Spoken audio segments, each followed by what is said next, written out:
രൂപയുടെ മൂല്യം മാത്രമല്ല കേട്ടോ, കുറേ നമ്മുടെ പാസ്പോർട്ടിൻ്റെ സ്ട്രെങ്ത് അതും കൂടെ മനസ്സിലാക്കണം. അതും ഇങ്ങനെ കീഴ്പോട്ട് പോയിക്കൊണ്ടിരിക്കുകയാണ്. ചരിത്രത്തിൽ ഏറ്റവും കൂടുതൽ ആളുകൾ ഇന്ത്യൻ പാസ്പോർട്ട് ഒഴിവാക്കിയ കാലഘട്ടമാണെന്ന് മനസ്സിലാക്കണം. അതിൽ മഹാഭൂരിപക്ഷവും ഈ പറയുന്ന HNI high net worth individual കാറ്റഗറിയിൽ പെടുന്നവരാണെന്ന് കൂടി മനസ്സിലാക്കണം. ഇതിൽ എന്താണ് ഈ സംഭവിച്ചതിനെ കുറിച്ച് ലളിതമായ ഉത്തരം നിർമ്മല സീതാരാമൻ 2022 തന്നിട്ടുണ്ട് കേട്ടോ. രൂപയുടെ മൂല്യം കുറഞ്ഞു എന്നുള്ളതല്ല പ്രശ്നം, ഡോളറിൻ്റെ മൂല്യം കൂടിയതാണ്. മറ്റേ ഈ മുരളീധരൻ്റെ പെട്രോളിയം സിദ്ധാന്തത്തിന് ശേഷം ഏറ്റവും ഗംഭീരമായുള്ള സംഭവമാണ്. ഫ്ലക്ച്വേഷൻസ് എല്ലാ കാലത്തും ഉണ്ടാകാറുണ്ട്. ഇപ്പം ഡോളർ വളരെ മേലെ പോകാൻ, രൂപയുടെ മൂല്യം ഇടുക, ഇതൊക്കെ എല്ലാ കാലത്തും സംഭവിക്കാറുണ്ട്. പക്ഷേ നോക്കൂ, അത് അങ്ങനെ സംഭവിക്കുമ്പോൾ അതിന് എഗൻസ്റ്റായിട്ടുള്ള മറ്റ് ഇൻഡൈസസ് അതും കൂടെ നടക്കും എന്ന് പറഞ്ഞാൽ നമ്മൾ സാമ്പത്തിക വളർച്ചയിൽ വളരെ മുന്നോട്ട് പോകുന്നതാണ് നമുക്ക് തരുന്ന കണക്ക്, നമ്മുടെ ഭരണകൂടം നമുക്ക് തരുന്ന കണക്ക്.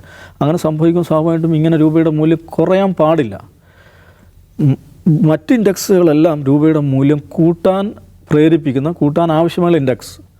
പക്ഷേ ഇവിടെ ഈ ഇൻഡെക്സ് ഇങ്ങനെ കയറിക്കിടക്കുക, രൂപയുടെ മൂല്യം കുറയുക. ഇത് ഒരു കൺഫ്യൂസ്ഡ് സ്റ്റേജാണ്, സെനാരിയാണ്. അതെങ്ങനെയാണ് സംഭവിക്കുന്നത്?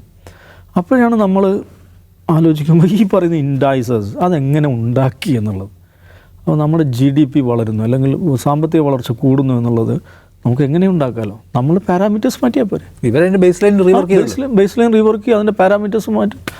അങ്ങനെ ഉണ്ടാക്കിയ വളർച്ച അല്ലേ ഇത് എന്ന ചോദ്യം കൂടുതൽ ഗൗരവത്തിലുണ്ടാകുക ഈ സമയത്താണ്.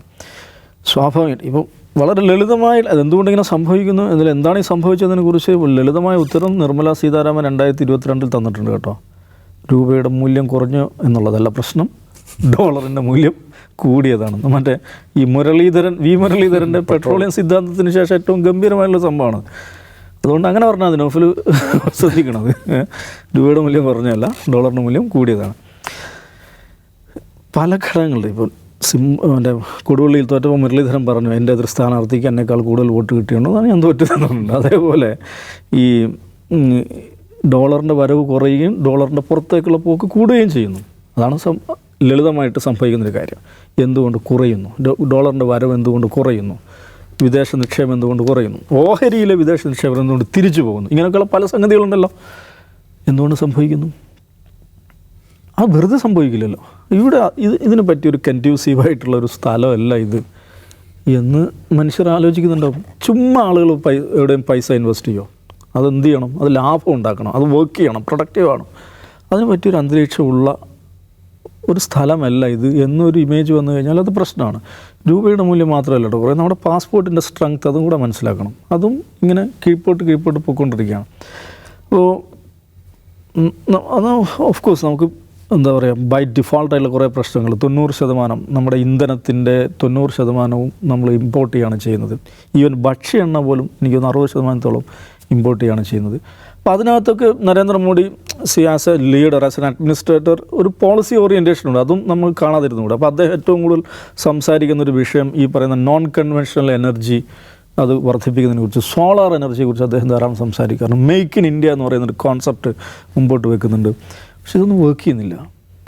എന്തുകൊണ്ട് വർക്ക് ചെയ്യുന്നില്ല? അതൊരു പ്രശ്നമാണല്ലോ. നമ്മുടെ രാജ്യത്തിൻ്റെ ഒരു ചടുലത, ഒരു പ്രൊഡക്ഷൻ ഡൈനാമിക്സ്, അതിനകത്ത് എന്തൊക്കെയോ ഗുരുതരമായ പ്രശ്നങ്ങളുണ്ട്. ഒരു ജനത, ഒരു രാജ്യം, ഒരു എക്കണോമി അത് മുന്നോട്ട് പോകണമെങ്കിൽ കുറേ നയങ്ങൾ, കുറേ പോളിസി, കുറേ സർക്കുലർ ഇങ്ങനെയൊന്നും ഉണ്ടായാൽ പോരാ. ആ ഒരു ജനതയും ആ ഒരു സമൂഹവും ആ നിലക്ക് വളരെ പ്രൊഡക്റ്റീവായ, വളരെ ചടുലമായ, വളരെ പോസിറ്റീവായ ഒരു സിറ്റുവേഷൻ അവിടെ ഉണ്ടാവണം. അതാണ് ഒരു കൺഡ്യൂസീവ് അറ്റ്മോസ്ഫിയർ എന്ന് പറയുന്നത്. അങ്ങനെ ഒന്നുണ്ടോ? നമ്മുടെ മാനുഫാക്ചറിങ് മേഖലയിൽ എന്താണ് സംഭവിച്ചുകൊണ്ടിരിക്കുന്നത്? നമ്മുടെ നോക്കൂ, ഈ പറയുന്ന HNIs എന്ന് പറയുന്ന ആളുകൾ, ഹൈ നെറ്റ് വർത്ത് ഇൻഡിവിജ്വൽസ് ആയിട്ടുള്ള ആളുകൾ, അവരെവിടെയാണ് ഫോക്കസ് ചെയ്യുന്നത്? ഇവിടെ തന്നെ ഇൻവെസ്റ്റ് ചെയ്യാനാണോ? ഇവിടെ തന്നെ മാനുഫാക്ചറിങ് യൂണിറ്റുകൾ തുടങ്ങാനാണോ? അതല്ല അവരുടെ പണം വേറെ എവിടെയെങ്കിലും കൊണ്ടുപോയിട്ട് ഇൻവെസ്റ്റ് ചെയ്യാനാണോ? ഇന്ത്യയിൽ നോക്കൂ, ചരിത്രത്തിൽ ഏറ്റവും കൂടുതൽ ആളുകൾ ഇന്ത്യൻ പാസ്പോർട്ട് ഒഴിവാക്കിയ കാലഘട്ടമാണെന്ന് മനസ്സിലാക്കണം. അതിൽ മഹാഭൂരിപക്ഷവും ഈ പറയുന്ന HNI high net worth individual കാറ്റഗറിയിൽ പെടുന്നവരാണെന്ന് കൂടി മനസ്സിലാക്കണം. അപ്പോൾ അതുകൊണ്ട് സാമ്പത്തിക വളർച്ച, രൂപയുടെ ശക്തി എന്നൊക്കെ പറയുന്നത് എന്തെങ്കിലും തരത്തിലുള്ള എക്കണോമിക് സ്റ്റെപ്പിലൂടെ മാത്രം സംഭവിക്കുന്ന കാര്യമല്ല. ഇതെല്ലാം സമഗ്രമായൊരു പ്രക്രിയയാണിത്.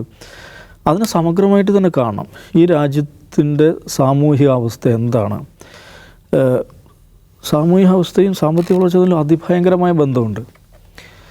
ഇവിടെ തന്നെ നിന്ന് ഇവിടെ തന്നെ വർക്ക് ചെയ്ത് ഇവിടെ തന്നെ മാനുഫാക്ചറിങ് യൂണിറ്റുകൾ തുടങ്ങി ഇവിടെ തന്നെ പ്രൊഡക്ഷൻ നടത്തി ഇവിടെ തന്നെ നമ്മുടെ എക്കണോമിയെ ബൂസ്റ്റ് ചെയ്യുന്ന തരത്തിലുള്ള ഒരു അന്തരീക്ഷ നിർമ്മിതി, ആ ഒരു വിശ്വാസം ആളുകളിൽ ഉണ്ടാക്കി കൊടുക്കാനാണോ, അതല്ല ഇവിടെ കിടന്നാൽ കുഴപ്പമാണ് കേട്ടോ എന്നൊരു ധാരണ ആളുകൾ ഉണ്ടാക്കി കൊടുക്കാനാണോ കഴിഞ്ഞ 10 വർഷമായിട്ട് ഈ ഭരണകൂടത്തിന് സാധിച്ചത് എന്നൊരു ചോദ്യമുണ്ട്. ഇതാണ് ബേസിക്കായുള്ള ക്വസ്റ്റ്യൻ. ആ ക്വസ്റ്റ്യൻ അഡ്രസ്സ് ചെയ്യുമ്പോഴാണ് നമ്മുടെ പാസ്പോർട്ടിൻ്റെ വാല്യൂ, പാസ്പോർട്ടിൻ്റെ സ്ട്രെങ്ത്തിനെ കുറിച്ച്, റുപ്പിയുടെ വാല്യൂവിനെ കുറിച്ചൊക്കെയുള്ള ഡിസ്കഷനിലേക്ക് വരിക. അതല്ലത് ശ്രീ മോഡി, ഞാൻ പറയുന്ന ഒരു അഡ്മിനിസ്ട്രേറ്റർ എന്നുള്ള നിലയ്ക്ക് അദ്ദേഹം ഈ പറയുന്ന എക്കണോമിക് ഗ്രോത്തുമായി ബന്ധപ്പെട്ട, നമ്മുടെ ഇൻഡസ്ട്രിയുമായി ബന്ധപ്പെട്ട്, മാനുഫാക്ചറിങ്ങുമായി ബന്ധപ്പെട്ട് അദ്ദേഹം പറയുന്ന ആശയങ്ങളുണ്ടല്ലോ, അത് നിശ്ചയമായിട്ടും നമ്മുടെ എക്കണോമിയെ ബൂസ്റ്റ് ചെയ്യാൻ പറ്റുന്ന ആ നിലക്കുള്ള ആശയങ്ങളാണ് അദ്ദേഹം എപ്പോഴും മുന്നോട്ട് വെക്കുന്നത്.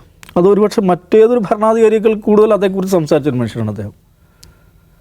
പക്ഷേ ആക്ച്വലി സംഭവിക്കുന്ന നേരെ വിപരീതമാണ്. എന്തുകൊണ്ട് എന്നവർ ഈ വന്ദേ മാതരത്തെക്കുറിച്ച് ബഹളം വയ്ക്കുന്ന സമയത്ത് ആലോചിക്കണം.